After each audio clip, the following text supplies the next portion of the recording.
Pues seguimos avanzando en contexto global de France 24. Vamos a estar aquí ampliándoles toda la actualidad internacional. Vamos ya con ella. Volodymyr Zelensky se va de vacío de su visita a Bruselas. El presidente ucraniano no consiguió que los 27 otorguen un préstamo a su país con los activos rusos congelados. Bélgica, que alberga la mayoría de esos fondos, fue uno de los países más reticentes. Y el gobierno de Colombia anunció un borrador de proyecto de ley para convocar una asamblea constituyente que reforme la constitución del país. Una medida polémica que el presidente Gustavo Petro justifica en la imposibilidad de sacar adelante sus reformas en el Congreso. Analizamos.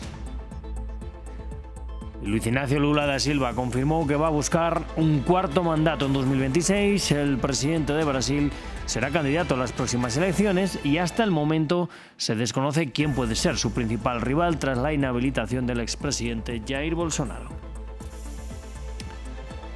Bueno, en este espacio vamos a hablar de deportes, en concreto de fútbol, porque Lionel Messi prolonga su carrera por lo menos hasta 2028, así lo reveló el Inter Miami, después de dar a conocer que el astro argentino extendió su vínculo con el club hasta esa fecha. Nos lo va a contar en unos minutos Luis Méndez Zurich. Vamos a hablar también de economía para preguntarnos qué países le venden carne a Estados Unidos. Esto lo vamos a ver con Daniela Blandón a propósito del anuncio de Donald Trump de que cuadruplicará las compras de este alimento a Argentina para ayudar al país. La medida despertó euforia en los ganaderos argentinos y rechazo en los productores locales. Pero vamos de momento con las noticias.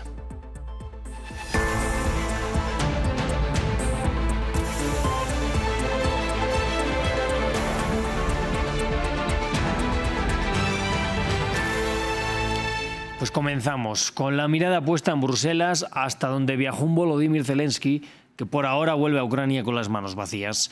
El presidente ucraniano buscaba que los 27 otorgaran un préstamo a su país con los activos rusos congelados, pero las reticencias, especialmente de Bélgica, que alberga la mayoría de esos fondos, lo han impedido. Nos amplía Esther Herrera desde la capital comunitaria.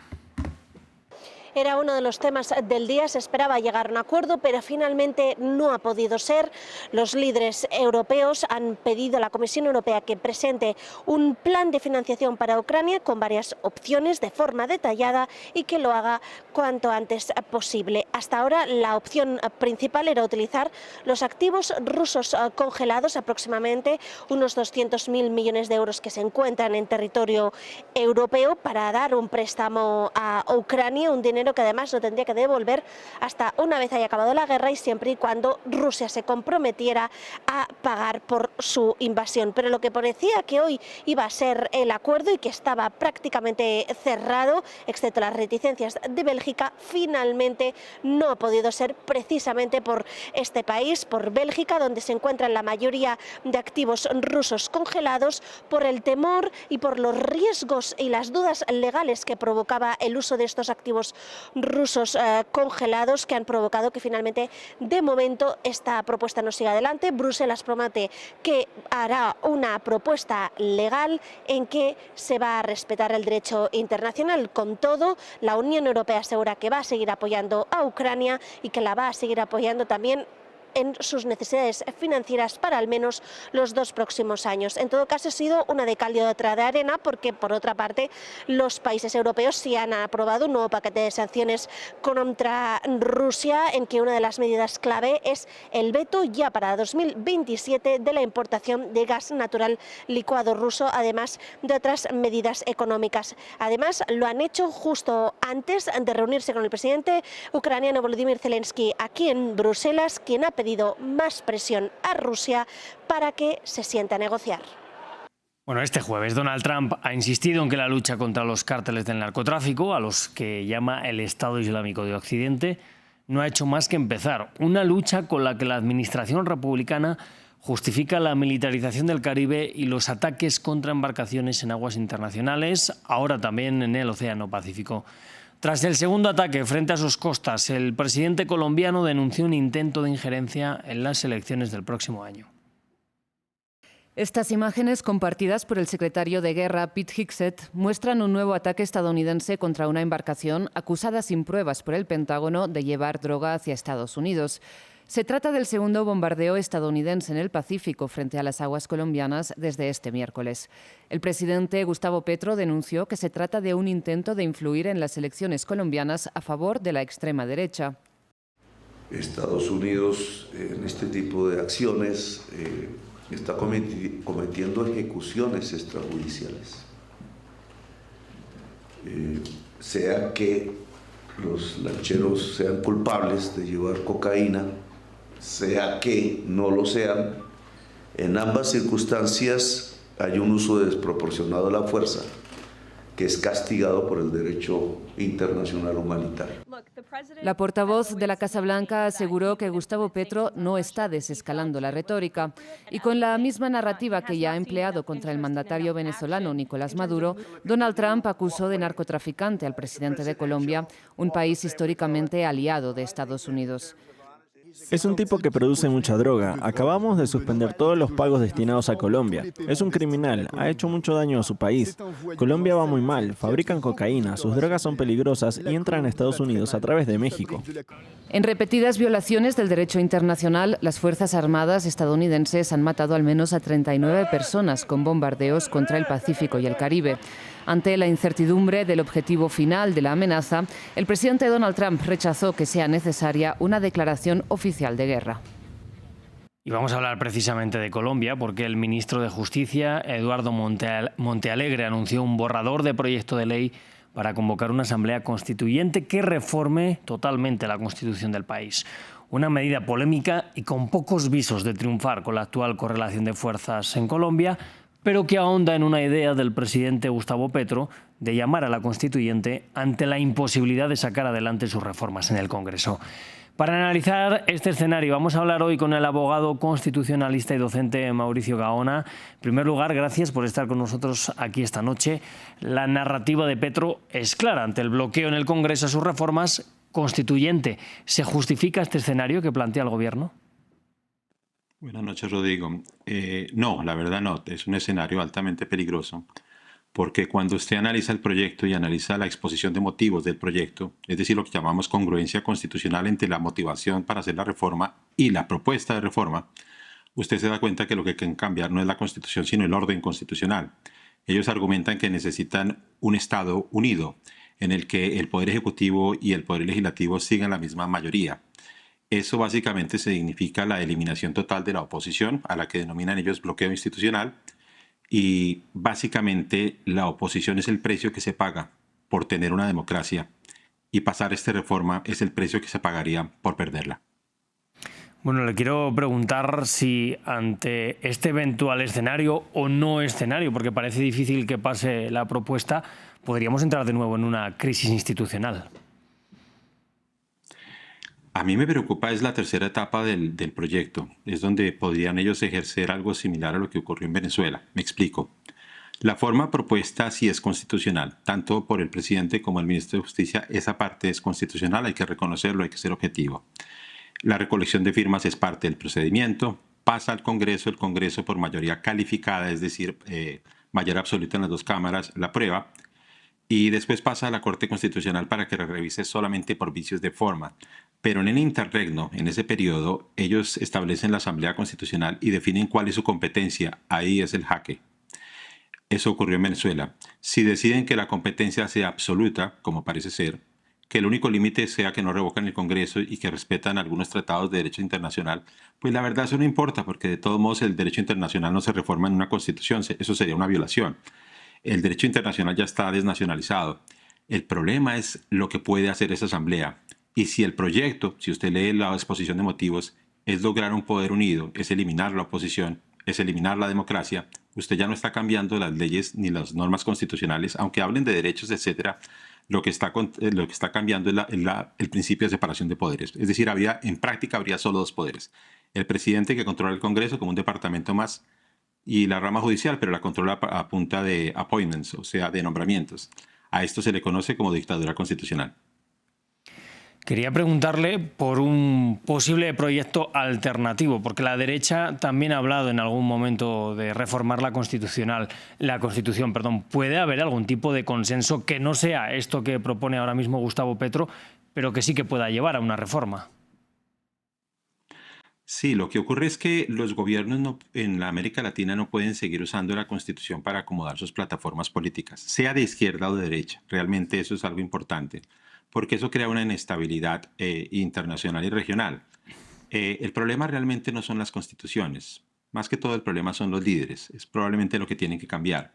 Si no pasan las reformas es porque no logran negociar bien. Ese es un problema de gobernabilidad con la oposición para pasar sus proyectos. La culpa no es de la Constitución.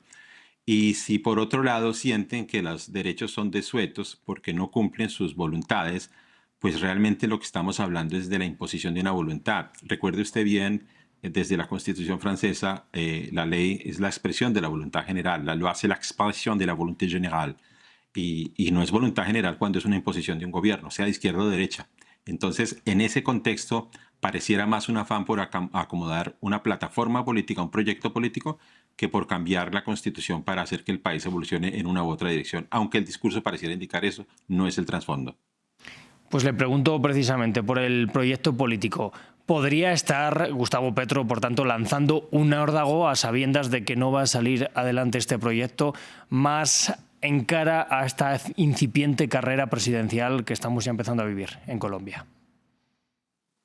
Creo que este es un proyecto que se va directamente a las elecciones presidenciales. Observe uno de los artículos del proyecto, habla del poder electoral de la registraduría. Realmente no tendría que ser uno de los artículos principales de ningún proyecto, siendo que solo hay pocos. Esa parte es preocupante. Y la otra parte que es preocupante es que parece que no es viable. Yo le entiendo ese punto, pero insisto, si llegan al punto donde van a definir cuál es la competencia de la Asamblea, en papel la Asamblea puede hacer de todo, incluyendo cambiar el periodo de reelección o permitir que el presidente se quede, como ocurrió en Venezuela. Y el presidente lo que dice es que la Asamblea simplemente me dijo que siguiera y yo sigo. El pueblo me puso aquí y por eso la distinción entre una Asamblea Popular y una Asamblea Nacional Constituyente. Note que esta no es una Asamblea Nacional Constituyente que convoca a todos los sectores de la nación, sino popular con un quórum muy bajo y fácil de alcanzar. Yo veo más un riesgo institucional, sobre todo un gobierno que le quedan 9 o 8 meses en el poder, venir a esta hora a cambiar la Constitución para sacar adelante los proyectos.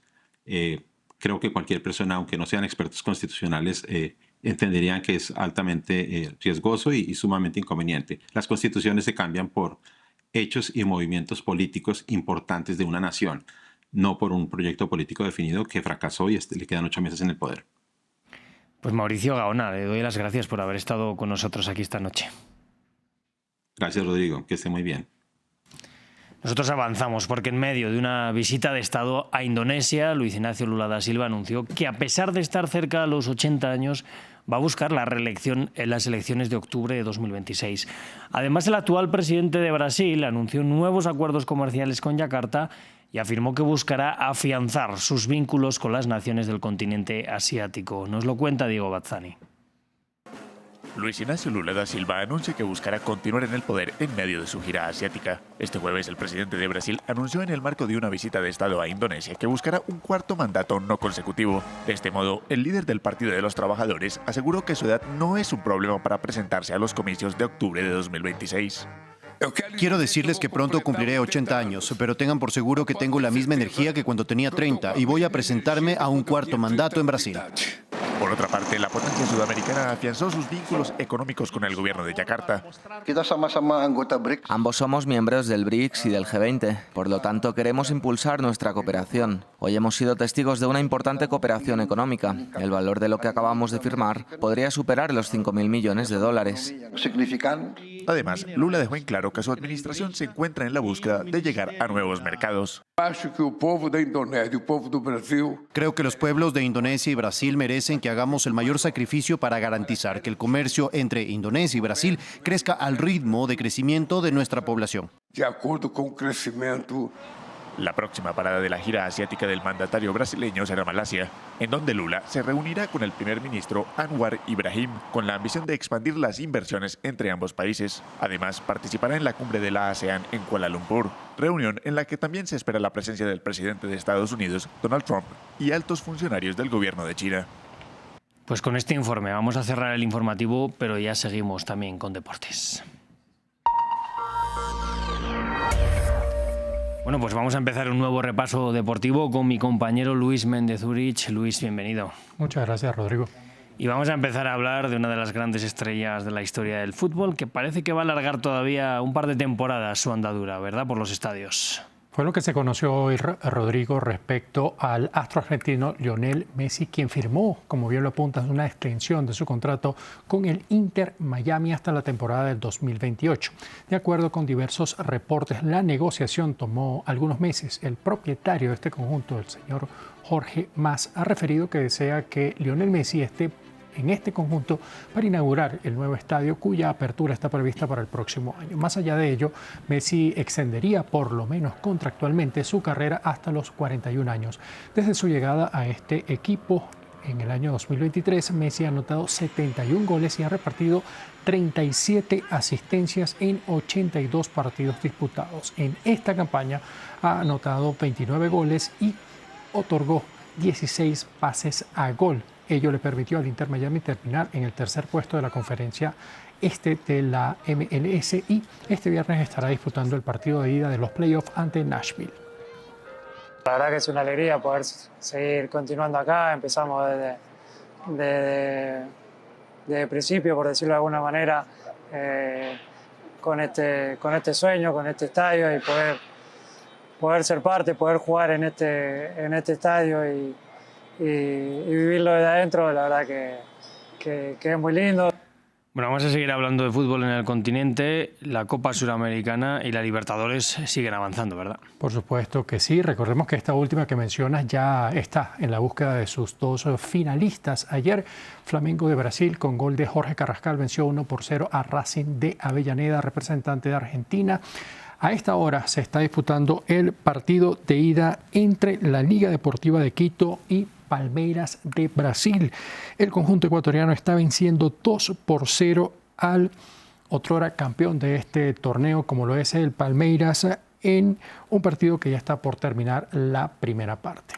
Pero en cuanto a la Copa Sudamericana, la Universidad de Chile logró rescatar un empate como local ante Lanús de Argentina. El Granate abrió la cuenta por intermedio de Rodrigo Castillo a los 25 y 29 minutos, pero la U pudo recuperarse con las dianas de Lucas Di Giorgio y de Charles Aranguiz, este último de pena máxima a los 90+9. El partido de vuelta será el próximo 30 de agosto. Pues vamos a Europa. También haya habido fútbol continental con la Europa League. Así es, en uno de los encuentros, la Roma del argentino Paulo Dybala cayó nuevamente en el torneo, esta vez como local ante el Viktoria Plzeň de República Checa. 22 minutos fue todo lo que necesitó el 11 checo para quedarse con el partido. Prince Kabuena Adu abrió la cuenta a los 20 minutos y posteriormente el francés Sheikh Suárez puso el 2-0 momentáneo a los 22. El argentino Paulo Dybala anotó de pena máxima el descuento a los 54.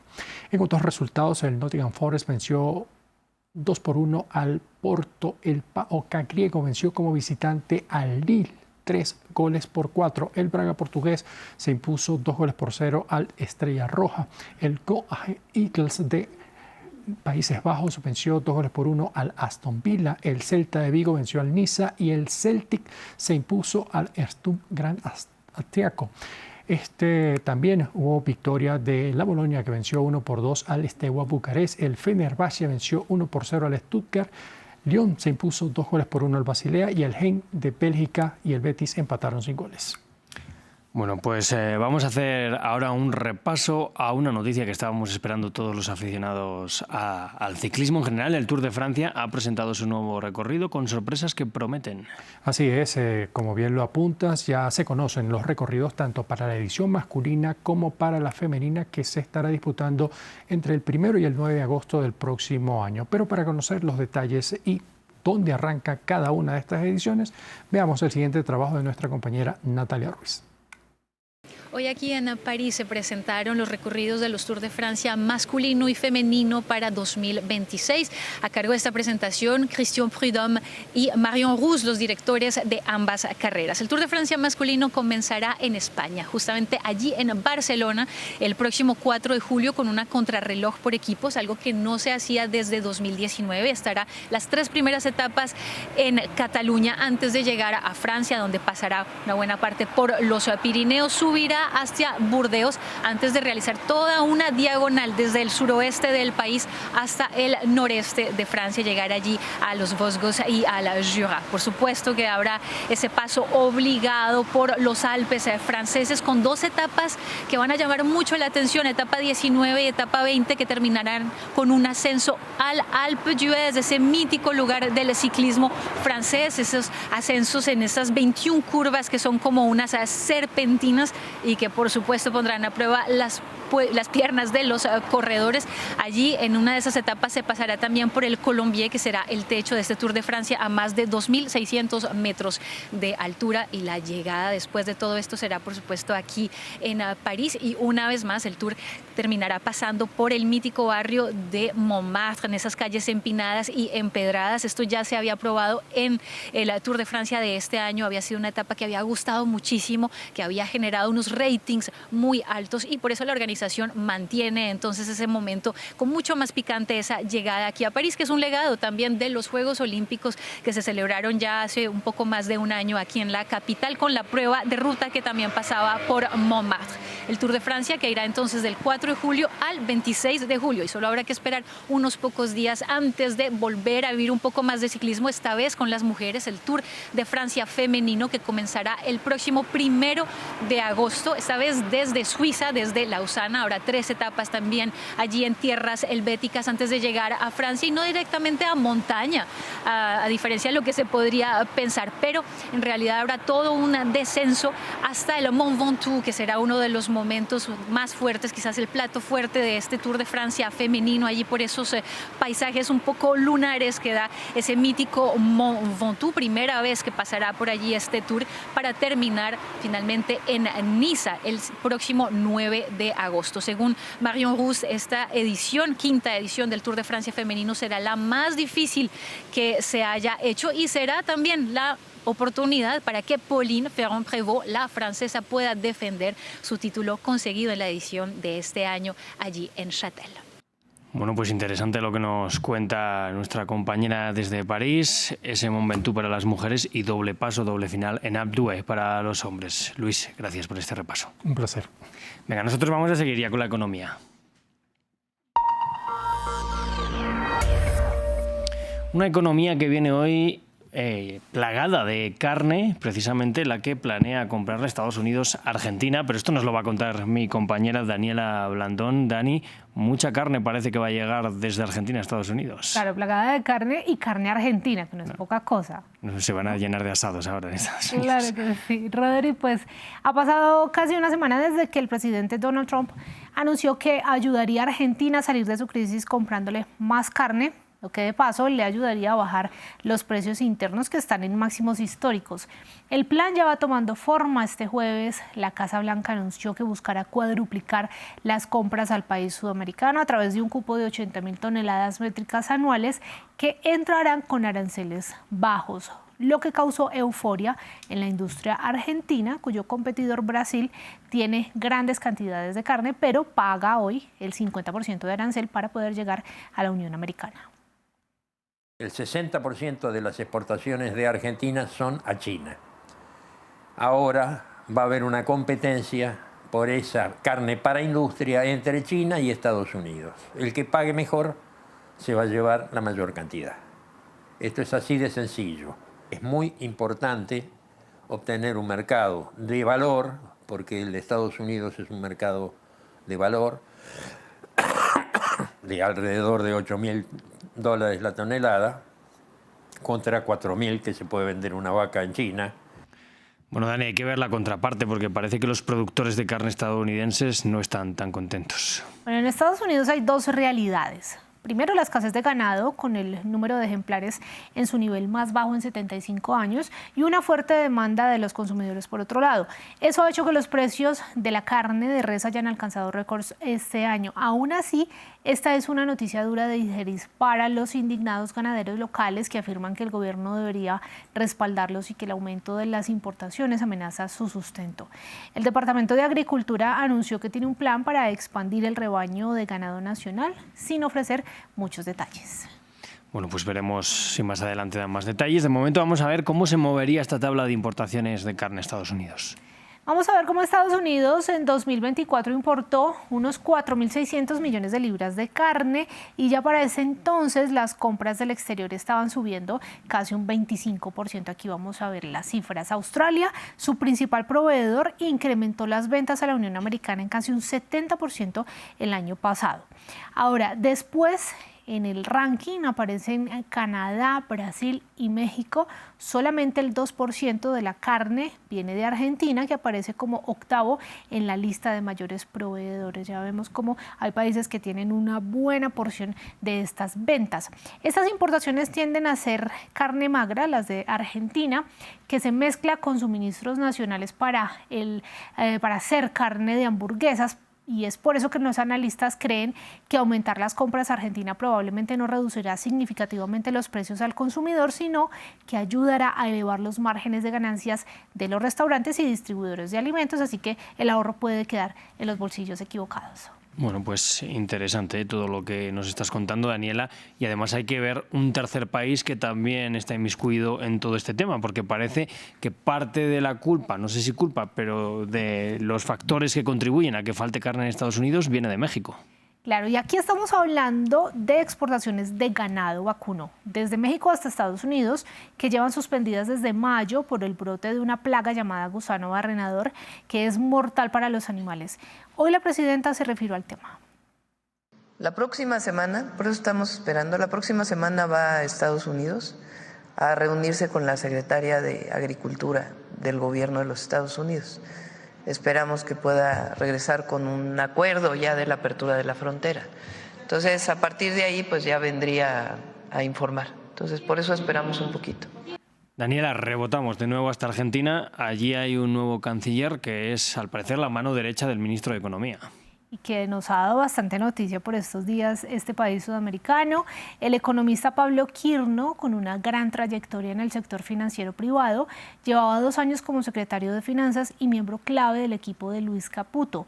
Ahora será el encargado de buscar acuerdos comerciales y fortalecer todavía más la muy buena relación con Estados Unidos. Nuestro corresponsal en Buenos Aires, Natalia Cosoy, nos da detalles de este nombramiento. Pablo Quirno se convertirá en el tercer canciller en menos de 2 años del gobierno de Javier Milei. Quirno se desempeña todavía hasta que sea efectivamente nombrado como secretario de Finanzas, virtual número 2 y hombre de confianza de Luis Caputo en el Ministerio de Economía. Es un hombre de larga trayectoria, trabajó en organismos multilaterales de crédito, también había trabajado anteriormente en el Estado, pero sobre todo tuvo una larga carrera de décadas en el sector privado financiero, en el banco JP Morgan primero en Argentina y luego muchos años en Estados Unidos, ocupando roles muy importantes. Estados Unidos también un país en el que Quirno se había formado. En el comunicado en el que el gobierno anunció el nombramiento de Quirno, dijo que con este nombramiento se profundizará el vínculo entre el Ministerio de Economía y la Cancillería y también la visión pro mercado de la gestión, y se da en un contexto en el que Estados Unidos ha comprometido su apoyo económico y financiero a la Argentina y seguramente en este sentido Quirno terminará jugando un rol clave. Bueno, Dani, pues vamos a cerrar con los indicadores de las bolsas. Y nos vamos a concentrar en los precios del petróleo, concretamente del Brent del Mar de Europa, que alcanzaron máximos de 12 semanas en la jornada y subieron más del 5%. Esto después de que Washington impusiera sanciones a las 2 mayores petroleras rusas por la guerra en Ucrania. La razón es que Rosneft y Lukoil representan juntas más del 5% de la producción mundial de petróleo. Vladimir Putin criticó las sanciones, las calificó de acto hostil y afirmó que no afectarán significativamente a su economía. Bueno, pues Dani, un repaso muy argentino, muy estadounidense también, pero es que nos está Me dando disculparás muchas noticias por la hora y por hablar de comida en este momento. Bueno, está bien hablar de comida en cualquier momento. Gracias. Aquí nos vemos después. Venga, nosotros vamos a seguir con más información, va a ser en apenas unos minutos, así que quédense aquí con nosotros.